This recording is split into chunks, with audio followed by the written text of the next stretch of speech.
আসসালামু আলাইকুম। প্রিয় দর্শক, অন্য মঞ্চের আলাপচারিতায় আপনাদের সকলকে আমন্ত্রণ জানাচ্ছি। বাংলাদেশের রাজনীতিতে আওয়ামী লীগের কার্যক্রম দেশটির সরকার নির্বাহী আদেশে ১৩ মাস ধরে নিষিদ্ধ আছে। বাংলাদেশ সরকার এমন নিষেধাজ্ঞার সময় দেশটির রাজনৈতিক দল হিসেবে আওয়ামী লীগের সাথে আন্তর্জাতিক সংস্থাগুলো কোনো ফরমাল বা আনুষ্ঠানিক যোগাযোগ করতো না।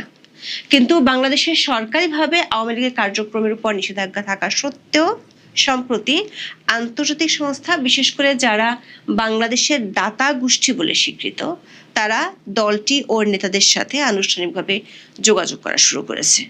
শুরু হয়েছে আনুষ্ঠানিক চিঠির আদান প্রদান। সবশেষ গত ৯ জুন কমনওয়েলথের মহাসচিব শার্লি বোচে আওয়ামী লীগের সাধারণ সম্পাদক ওবায়দুল কাদেরকে একটি চিঠি পাঠিয়েছেন। চিঠিটি আমাদের হাতে এসে পৌঁছেছে। অবাক করার ব্যাপার হলো, বাংলাদেশের অন্য রাজনৈতিক দলগুলোকে যেভাবে চিঠি দেওয়া হয়েছে সেই একই ফরম্যাটে কমনওয়েলথের মহাসচিব আওয়ামী লীগের সাধারণ সম্পাদককে চিঠি দিয়েছেন। একাধিক সূত্রে নিশ্চিত হওয়া গেছে আরও কয়েকটি আন্তর্জাতিক সংস্থা আওয়ামী লীগকে আনুষ্ঠানিক চিঠি দিয়ে দলটির সাথে বৈঠকের আগ্রহ প্রকাশ করেছে। প্রশ্ন হলো, প্রায় ১ বছর ধরে আওয়ামী লীগ থেকে দূরে থাকা বিদেশি সংস্থাগুলো কেন হঠাৎ করে আওয়ামী লীগের সাথে আনুষ্ঠানিক যোগাযোগ করা শুরু করলো? বিদেশিদের মধ্যে যখন আওয়ামী লীগকে ঘিরে এই নতুন নাড়াচাড়া শুরু হয়েছে, ঠিক তখনই বাংলাদেশের অভ্যন্তরীণ রাজনীতিতেও বর্তমান ক্ষমতাধর রাজনৈতিক দলগুলোর অভ্যন্তরে আওয়ামী লীগ ইস্যুতে চলছে নানান আলোচনা ও সমীকরণ। সেই সমীকরণের আসল কেন্দ্রবিন্দু হলো সামনের স্থানীয় সরকার নির্বাচন। গত ফেব্রুয়ারির সংসদ নির্বাচনের মতোই নির্দলীয় স্থানীয় সরকার নির্বাচনে আবারও আওয়ামী লীগের ভোটই বড় ফ্যাক্টর হয়ে দাঁড়াবে বলে রাজনৈতিক মহলে আলোচনা চলছে। বিস্তারিত জানতে চলুন যাওয়া যাক বিশ্লেষণে। বাংলাদেশে গত বছর 10ই মে হঠাৎ করে নিজের মদতপুষ্ট লোকজনকে দিয়ে যমুনার সামনে মব করিয়ে মোহাম্মদ ইউনূস নির্বাহী আদেশে আওয়ামী লীগের নিষিদ্ধের দাবি তুলেছিল। খুব দ্রুত বেগে তখন সন্ত্রাস বিরোধী আইনটিতে 2টি ধারা সংযোজন করে নতুন অধ্যাদেশ পাশ করা হয়েছিল। সে অধ্যাদেশের বলে ইউনূস সরকার তখন আওয়ামী লীগের কার্যক্রম নিষিদ্ধ করেছিল। সরকার আজ্ঞাবহ হয়ে নির্বাচন কমিশনও দলটির নিবন্ধন স্থগিত করেছিল, যে কারণে দলটি আর বিগত জাতীয় সংসদ নির্বাচনে অংশ নিতে পারেনি। নির্বাচনের পর সরকারের দল বিএনপি সংশোধিত অধ্যাদেশটি আইন হিসেবে পাশ করে, যে কারণে আওয়ামী লীগের কার্যক্রমের উপর নিষেধাজ্ঞা এখনো বলবৎ আছে। সংসদ নির্বাচনের সময় আন্তর্জাতিক সংস্থাগুলো অন্তর্ভুক্তিমূলক রাজনীতি নিষিদ্ধ করার জন্য তাদের বক্তব্য তুলে ধরলেও শেষ পর্যন্ত বাংলাদেশের ত্রয়োদশ জাতীয় সংসদ নির্বাচন আওয়ামী লীগ ছাড়াই অনুষ্ঠিত হয়েছিল। নির্বাচনের আগে কয়েক দফা একাধিক আন্তর্জাতিক সংস্থা বাংলাদেশে এসে সরকার, নির্বাচন কমিশন ও দেশটির রাজনৈতিক দলগুলোর সাথে বৈঠক করেছিল। এসব বৈঠকের খবরে তখন আওয়ামী লীগের সাথে কোনো ধরনের বৈঠক কিংবা আনুষ্ঠানিক যোগাযোগের কোনো তথ্য কোনো পক্ষ থেকে প্রকাশিত হতে দেখা যায়নি। তবে একাধিক সূত্র বলছে, বিতর্ক এড়াতে তখন কমনওয়েলথ কিংবা ইউরোপীয় ইউনিয়নের মতো আন্তর্জাতিক সংস্থাগুলো আওয়ামী লীগের সাথে অনানুষ্ঠানিক বৈঠক করেছিল। অন্য রাজনৈতিক দলগুলোকে আনুষ্ঠানিক চিঠি দিলেও আওয়ামী লীগকে তখন কোনো চিঠি দেওয়া হতো না এবং দলটির সাথে বৈঠকগুলো হয়েছিল অনলাইনে। যদিও বাংলাদেশের অন্য রাজনৈতিক দলগুলোর সাথে ফেস টু ফেস বৈঠক হয়েছিল এবং বৈঠকের আগে পরে দলগুলোকে আনুষ্ঠানিক চিঠিও দেওয়া হয়েছিল। যেমন গত বছরের 20শে নভেম্বর প্রথমবারের মতো বাংলাদেশ সফরে এসেছিলেন কমনওয়েলথ মহাসচিব শার্লি বোচে। তিনি 20 থেকে 24শে নভেম্বর পর্যন্ত বাংলাদেশ সফর করেছিলেন। 2026 সালের ফেব্রুয়ারি নির্বাচনের আগে শার্লি বোচে তখন তার ওই সফরের বিভিন্ন অংশীদারের সঙ্গে মতবিনিময় করেছিলেন। কমনওয়েলথ মহাসচিব তখন নিজের ফেসবুক পেজে রাজনৈতিক দলগুলোর সাথে বৈঠকের ছবি প্রকাশ করেছিলেন। শুধু একটি ছবি ছিল অনলাইন বৈঠকের, যেখানে অপর প্রান্তে কে ছিলেন তা উল্লেখ ছিল না। সূত্রগুলো বলছে, ওই বৈঠকটি হয়েছিল বাংলাদেশের সাবেক প্রধানমন্ত্রী শেখ হাসিনার ছেলে সজীব ওয়াজেদ জয়ের সাথে। দর্শক, একাধিক সূত্রে নিশ্চিত হওয়া গেছে নির্বাচনের আগে আরো কয়েকটি বিদেশি সংস্থা ও রাষ্ট্রের দূত আওয়ামী লীগের শীর্ষ ব্যক্তিদের সাথে এমন বৈঠক করেছিলেন। কিন্তু বাংলাদেশের আওয়ামী লীগের কার্যক্রম নিষিদ্ধ থাকার সময় গত 13 মাসে তারা ফরমাল বা আনুষ্ঠানিক যোগাযোগ করেনি, যেটি ঘটতে শুরু করেছে সম্প্রতি। বেশ কয়েকটি আন্তর্জাতিক সংস্থা আওয়ামী লীগের সাথে চিঠির মাধ্যমে আনুষ্ঠানিক যোগাযোগ শুরু করেছে। সবশেষ চিঠি দিয়েছেন কমনওয়েলথের মহাসচিব শার্লি বোচে। লীগের সাধারণ সম্পাদক ওবায়দুল কাদেরকে একটি চিঠি পাঠিয়েছেন। চিঠিটি আমাদের হাতে এসে পৌঁছেছে। কমনওয়েলথের একটি টিম বাংলাদেশের বিগত জাতীয় সংসদ নির্বাচন পর্যবেক্ষণ করতে এসেছিল। সেই পর্যবেক্ষণ টিমের প্রতিবেদন প্রকাশ করতে যাচ্ছে কমনওয়েলথ। গত 9 জুন কমনওয়েলথ মহাসচিব আওয়ামী লীগের সাধারণ সম্পাদক ওবায়দুল কাদেরকে লেখা চিঠিতে জানান, কমনওয়েলথ বাংলাদেশের সংসদ নির্বাচন এবং জুলাই সনদের উপর গণভোট সম্পর্কিত প্রতিবেদনটি প্রকাশ করতে যাচ্ছে। কমনওয়েলথের সেই প্রতিবেদনটিও আমাদের হাতে এসেছে। সেই প্রতিবেদনে বাংলাদেশের গণভোটের প্রক্রিয়া এবং পুরোপুরি অন্তর্ভুক্তিমূলক নির্বাচন না হওয়ার সমালোচনা করা হয়েছে। ওবায়দুল কাদেরকে লেখা চিঠিতে কমনওয়েলথ মহাসচিব উল্লেখ করেছেন, প্রচলিত রীতি অনুযায়ী তিনি প্রতিবেদনের অনুলিপি প্রধানমন্ত্রী, বাংলাদেশের নির্বাচন কমিশন, রাজনৈতিক দল এবং অন্যান্য স্টেক হোল্ডারদের কাছে পাঠাবেন, যাদের সাথে গ্রুপটি জড়িত ছিল। প্রতিবেদনটি সমস্ত কমনওয়েলথ সরকারের কাছে পাঠানো হবে এবং পরে তা জনসমক্ষে প্রকাশ করা হবে। প্রশ্ন হলো, যে দলটি কার্যক্রম নিষিদ্ধ থাকার কারণে নির্বাচনে অংশ নিতে পারেনি, তাদের কাছে কেন আনুষ্ঠানিকভাবে চিঠি দিল সংস্থাটি, যেটি তারা বাংলাদেশের সাবেক অন্তর্বর্তী সরকারের প্রধান মোহাম্মদ ইউনূসের কাছেও পাঠায়নি? জানা গেছে, কমনওয়েলথ বাংলাদেশের 5টি রাজনৈতিক দলকে চিঠি দিয়েছে, তার মধ্যে একটি হলো আওয়ামী লীগ। প্রশ্ন হলো, 13 মাস পর হঠাৎ করে কেন কমনওয়েলথের মতো একটি বড় আন্তর্জাতিক সংস্থা আওয়ামী লীগকে আনুষ্ঠানিক চিঠি দিয়ে যোগাযোগ করে তাদের রিপোর্ট পাঠাচ্ছে? বাংলাদেশে যেখানে সরকার নির্বাহী আদেশে আওয়ামী লীগের কার্যক্রম নিষিদ্ধ আছে, যেখানে দলটির নেতা কর্মীরা মিছিল করতে গিয়ে গ্রেপ্তার হচ্ছেন, সেখানে কেন বিদেশি সংস্থাগুলো হঠাৎ করে আওয়ামী লীগের সাথে আনুষ্ঠানিক যোগাযোগ করা শুরু করলো? এটা এখন প্রশ্ন হয়ে দেখা দিচ্ছে রাজনৈতিক মহলে। সূত্রগুলো বলছে, শুধু কমনওয়েলথই নয়, গত 2 সপ্তাহে আরো কয়েকটি আন্তর্জাতিক সংস্থা, কিছু দেশের পার্লামেন্টারি সংস্থা, কয়েকটি আইনি প্রতিষ্ঠান একইভাবে চিঠি দিয়েছে দলটির শীর্ষ নেতাদের। আওয়ামী লীগের একাধিক সূত্র বলছে, কয়েকটি সংস্থা চিঠিতে জানিয়েছে তারা বাংলাদেশের বর্তমান রাজনৈতিক পরিস্থিতিতে আওয়ামী লীগ তার ভবিষ্যৎ করণীয় সম্পর্কে কি ভাবছে তা নিয়ে জানতে চেয়ে বৈঠক করার আগ্রহ প্রকাশ করেছে। একটি বিদেশি মিশনের ঊর্ধ্বতন কর্মকর্তার নাম প্রকাশ না করার শর্তে বলেছেন, 5ই আগস্টের পর আওয়ামী লীগ ও দলটির ভবিষ্যৎ সম্পর্কে তাদের যে ধারণা ছিল সেটি ব্যাপকভাবে পাল্টে গেছে। বিশেষ করে সম্প্রতি বাংলাদেশে কার্যক্রম নিষিদ্ধ থাকা সত্ত্বেও আওয়ামী লীগ ও অঙ্গ সংগঠনগুলো যেভাবে বড় ধরনের শোডাউন করছে, তাতে দলটির জনভিত্তি নিয়ে বিদেশিদের ভাবতে হচ্ছে। তাছাড়া আন্তর্জাতিক নানা পক্ষের মধ্যে বাংলাদেশের অন্তর্ভুক্তিমূলক রাজনীতি নিয়ে ভেতরে ভেতরে অনেক ধরনের প্রচেষ্টা চলছে। এই কূটনৈতিক তৎপরতার কারণে দলটিকে আনুষ্ঠানিকভাবে বিদেশিরা চিঠি দেওয়া শুরু করেছে। দর্শক, কার্যক্রম নিষিদ্ধ থাকা আওয়ামী লীগ নিয়ে বিদেশিদের মধ্যে যখন নাড়াচাড়া শুরু হয়েছে, তখন দেশের ভেতরেও বর্তমানে ক্ষমতাধর রাজনৈতিক দলগুলোর মধ্যে আওয়ামী লীগ ও ভোট ব্যাংক নিয়ে নানা সমীকরণ শুরু হয়েছে। এর কারণ হলো আসন্ন স্থানীয় সরকার নির্বাচন। আইনের কথা যদি ধরা হয়, তাহলে আওয়ামী লীগ করার কারণে স্থানীয় নির্বাচনের প্রার্থী হওয়ার ক্ষেত্রে কোনো বাধা নেই। গত সংসদ নির্বাচনে বাধা ছিল, কারণ মোহাম্মদ ইউনূস সরকার আওয়ামী লীগের কার্যক্রম করে রেখেছিল নিষিদ্ধ। বিএনপি সে নিষেধাজ্ঞা তুলে না নিলেও স্থানীয় নির্বাচন যেহেতু দলীয় প্রতীকে হবে না, তাই এখানে কারো জন্য কোনো বাধা নেই। স্থানীয় নির্বাচন কবে হবে সরকার এখনো সিদ্ধান্ত না নিলেও নির্বাচন কমিশন ইউনিয়ন পরিষদ নির্বাচনের বিধিমালা চূড়ান্ত করেছে। তাতে বলা আছে, প্রার্থী হওয়ার যোগ্য হলে যে কেউ অংশ নিতে পারবে এই নির্বাচনে। বিধিমালা প্রণয়ন কমিটির সভাপতি নির্বাচন কমিশনার আব্দুর রহমান এল মাসুদ বিবিসি বাংলাকে বলেছেন, কোনো দল বাদ দেওয়ার মতো কোনো বিধান আচরণবিধিতে রাখা হয়নি। প্রার্থী হওয়ার যোগ্য যে কেউ অংশ নিতে পারবে নির্বাচনে। এখানেও সরকার তার প্রাথমিক সিদ্ধান্ত থেকে বড় রকমের অবস্থান পাল্টিয়েছে। প্রথমে সম্ভাব্য প্রার্থীদের নিষিদ্ধ বা নিষেধাজ্ঞার আওতাধীন কোনো রাজনৈতিক দল বা সংগঠনের সঙ্গে সম্পৃক্ততা নেই, এই মর্মে ইসির তৈরি করা অঙ্গীকারনামায় স্বাক্ষর দেওয়ার বিধান প্রস্তাব করা হয়েছিল। তবে শেষ পর্যন্ত তা রাখা হয়নি। এই বিধান রাখা হলে শেষ পর্যন্ত আওয়ামী লীগের পদধারী কোনো নেতাই অংশ নিতে পারতেন না। গত মঙ্গলবার প্রধানমন্ত্রীর উপদেষ্টা জাহিদুর রহমান সাংবাদিকদের বলেছিলেন, একজন ব্যক্তি যদি নির্বাচনে অংশগ্রহণ করতে চান, তিনি যদি আওয়ামী লীগের হয়েও নির্দলীয় থাকেন তাও পারবেন, কারণ স্থানীয় সরকার নির্বাচন নির্দলীয়। এখানে কেউই দলের কথা বলবে না। সূত্রগুলো বলছে, গত সংসদ নির্বাচনের মতো এবার স্থানীয় সরকার নির্বাচনে ভোটের হিসেব নিকাশ পাল্টে দিবে আওয়ামী লীগের ভোট ব্যাংক। এটি নিয়ে ভাবছে বিএনপি, জামাত, এনসিপি ও জাতীয় পার্টি। জানা গেছে, বিএনপি একটি অভ্যন্তরীণ বৈঠকে বিগত নির্বাচনে আওয়ামী লীগের ভোট ব্যাংক কিভাবে তাদের জিততে সাহায্য করেছিল সেটি নিয়ে আলোচনা হয়েছে। যেমন লক্ষ্মীপুর বিএনপির ঘাঁটি হিসেবে পরিচিত। এই জেলার সদর আসনে বরাবরের মতো এবারও বিএনপির প্রার্থী হয়েছিলেন ছাত্রদলের সাবেক সভাপতি শহীদুদ্দিন চৌধুরী অ্যানি।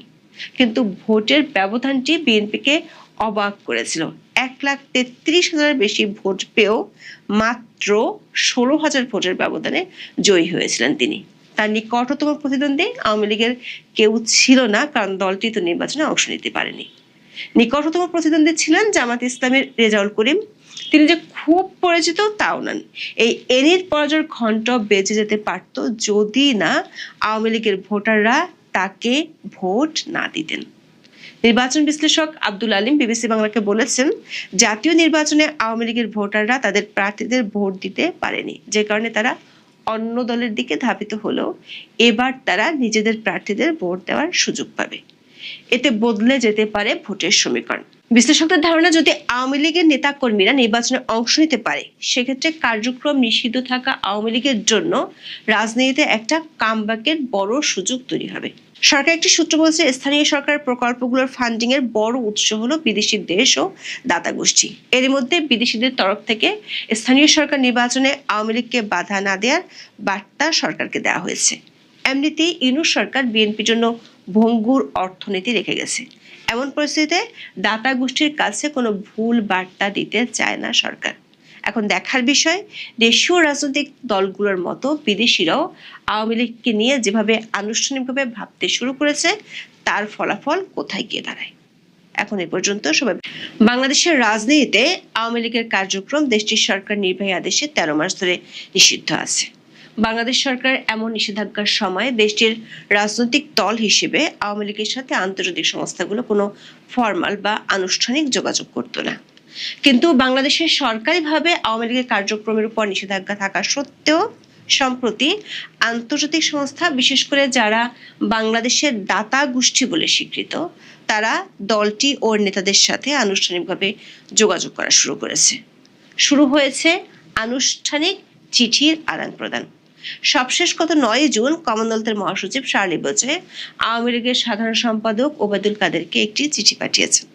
চিঠিটি আমাদের হাতে এসে পৌঁছেছে। অবাক করার ব্যাপার হলো, বাংলাদেশের অন্য রাজনৈতিক দলগুলোকে যেভাবে চিঠি দেওয়া হয়েছে, সেই একই ফরম্যাটে কমনওয়েলথের মহাসচিব আওয়ামী লীগের সাধারণ সম্পাদককে চিঠি দিয়েছেন। একাধিক সূত্রে নিশ্চিত হওয়া গেছে, আরো কয়েকটি আন্তর্জাতিক সংস্থা আওয়ামী লীগকে আনুষ্ঠানিক চিঠি দিয়ে দলটির সাথে বৈঠকের আগ্রহ প্রকাশ করেছে।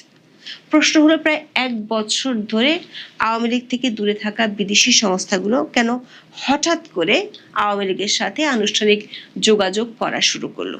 বিদেশিদের মধ্যে যখন আওয়ামী লীগকে ঘিরে এই নতুন নাড়াচাড়া শুরু হয়েছে, ঠিক তখনই বাংলাদেশের অভ্যন্তরীণ রাজনীতিতেও বর্তমান ক্ষমতাধর রাজনৈতিক দলগুলোর অভ্যন্তরে আওয়ামী লীগ ইস্যুতে চলছে নানান আলোচনা ও সমীকরণ। সেই সমীকরণের আসল কেন্দ্রবিন্দু হলো সামনের স্থানীয় সরকার নির্বাচন। গত ফেব্রুয়ারি সংসদ নির্বাচনের মতোই নির্দলীয় স্থানীয় সরকার নির্বাচনে আবারও আওয়ামী লীগের ভোটই বড় ফ্যাক্টর হয়ে দাঁড়াবে বলে রাজনৈতিক মহলে আলোচনা চলছে।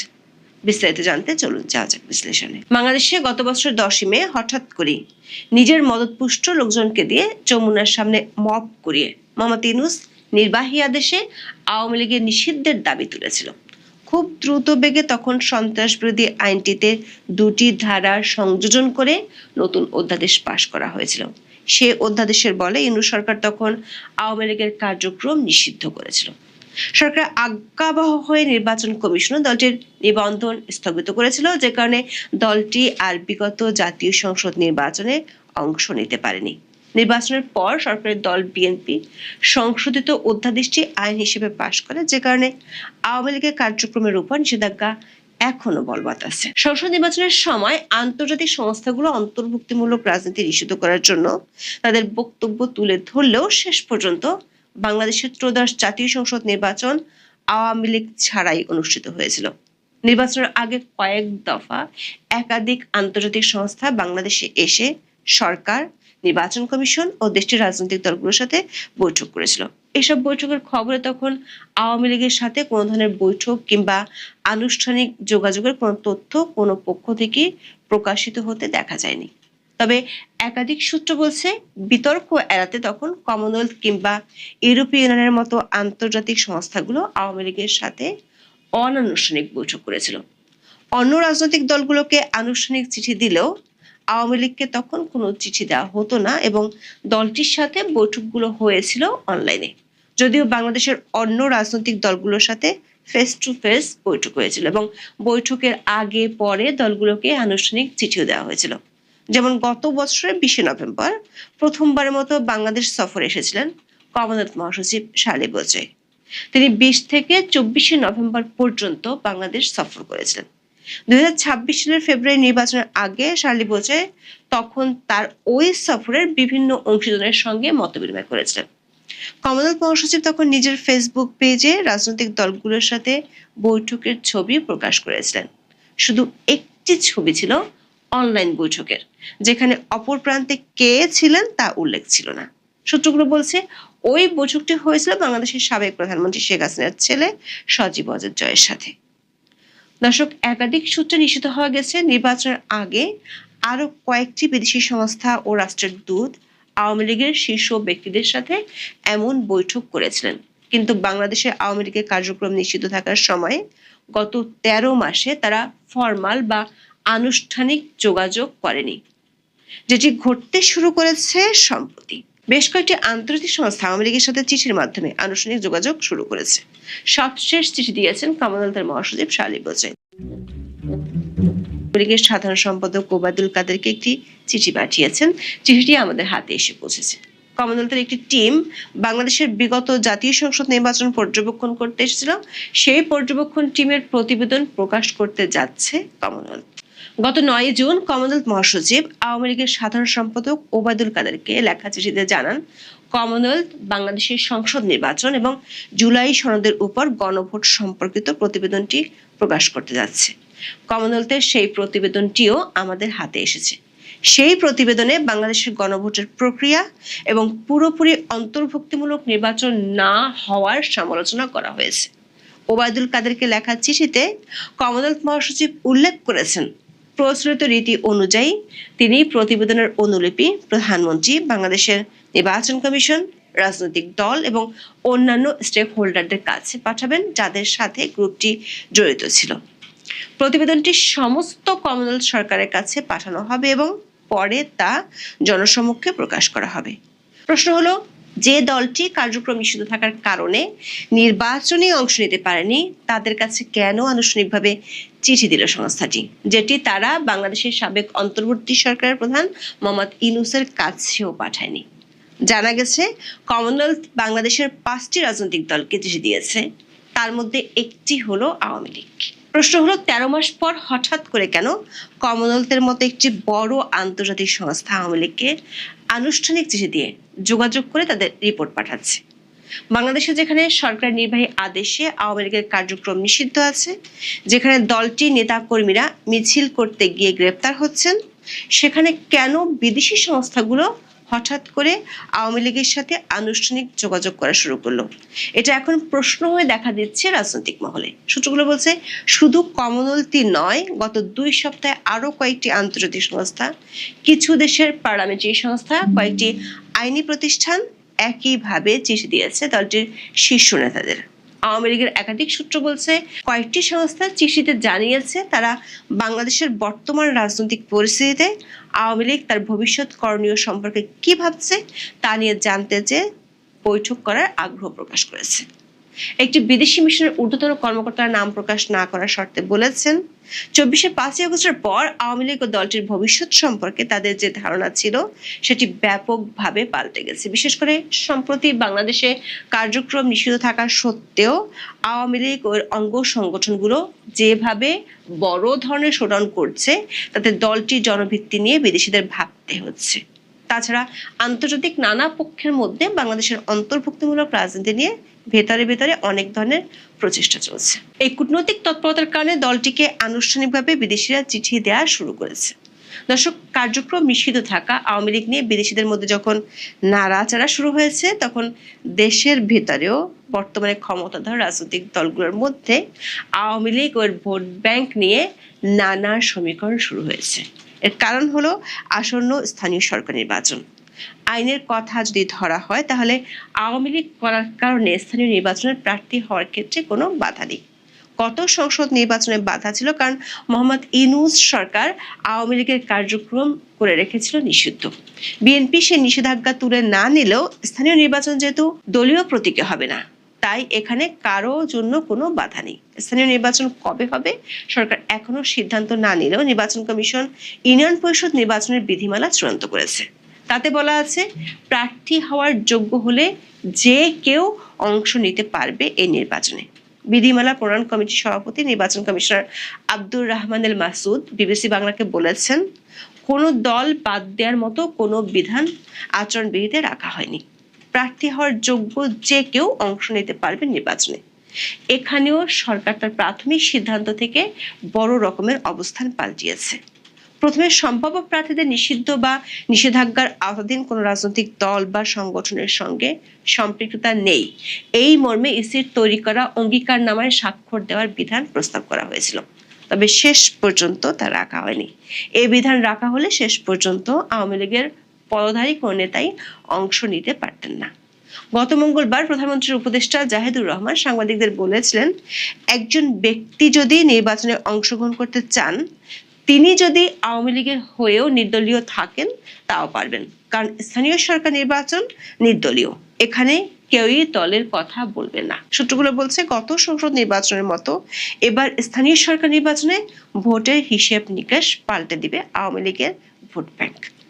এটি নিয়ে ভাবছে বিএনপি, জামাত, এনসিপি ও জাতীয় পার্টি। জানা গেছে, বিএনপি একটি অভ্যন্তরীণ বৈঠকে বিগত নির্বাচনে আওয়ামী লীগের ভোট ব্যাংক কিভাবে তাদের জিততে সাহায্য করেছিল সেটি নিয়ে আলোচনা হয়েছে। যেমন লক্ষ্মীপুর বিএনপির ঘাঁটি হিসেবে পরিচিত। এই জেলার সদর আসনে বরাবরের মতো এবারও বিএনপির প্রার্থী হয়েছিলেন ছাত্রদলের সাবেক সভাপতি শহীদুদ্দিন চৌধুরী অ্যানি। কিন্তু ভোটের ব্যবধানটি বিএনপিকে অবাক করেছিল।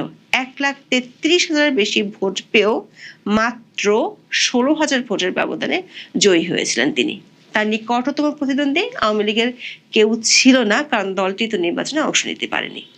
নিকটতম প্রতিদ্বন্দ্বী ছিলেন জামাত ইসলামের রেজাউল করিম। তিনি যে খুব পরিচিত তাও নন। এই এনির পরাজয়ের ঘণ্ট বেজে যেতে পারত যদি না আওয়ামী লীগের ভোটাররা তাকে ভোট না দিতেন। নির্বাচন বিশ্লেষক আব্দুল আলিম বিবিসি বাংলাকে বলেছেন, জাতীয় নির্বাচনে আওয়ামী লীগের ভোটাররা তাদের প্রার্থীদের ভোট দিতে পারেনি, যে কারণে তারা অন্য দলের দিকে ধাবিত হলেও এবার তারা নিজেদের প্রার্থীদের ভোট দেওয়ার সুযোগ পাবে। এতে বদলে যেতে পারে ভোটের সমীকরণ। বিশ্লেষকদের ধারণা, যদি আওয়ামী লীগের নেতা কর্মীরা নির্বাচনে অংশ নিতে পারে, সেক্ষেত্রে কার্যক্রম নিষিদ্ধ থাকা আওয়ামী লীগের জন্য রাজনীতিতে একটা কামব্যাকের বড় সুযোগ তৈরি হবে। সরকার একটি সূত্র বলছে, স্থানীয় সরকার প্রকল্পগুলোর ফান্ডিং এর বড় উৎস হলো বিদেশি দেশ ও দাতা গোষ্ঠী। এর মধ্যে বিদেশিদের তরফ থেকে স্থানীয় সরকার নির্বাচনে আওয়ামী লীগকে বাধা না দেওয়ার বার্তা সরকারকে দেওয়া হয়েছে। এমনিতেই ইউনূস সরকার বিএনপির জন্য ভঙ্গুর অর্থনীতি রেখে গেছে। এমন পরিস্থিতিতে দাতা গোষ্ঠীর কাছে কোনো ভুল বার্তা দিতে চায় না সরকার। এখন দেখার বিষয়, দেশীয় রাজনৈতিক দলগুলোর মতো বিদেশিরাও আওয়ামী লীগকে নিয়ে যেভাবে আনুষ্ঠানিকভাবে ভাবতে শুরু করেছে, তার ফলাফল কোথায় গিয়ে দাঁড়ায়। এখন এ পর্যন্ত সবাই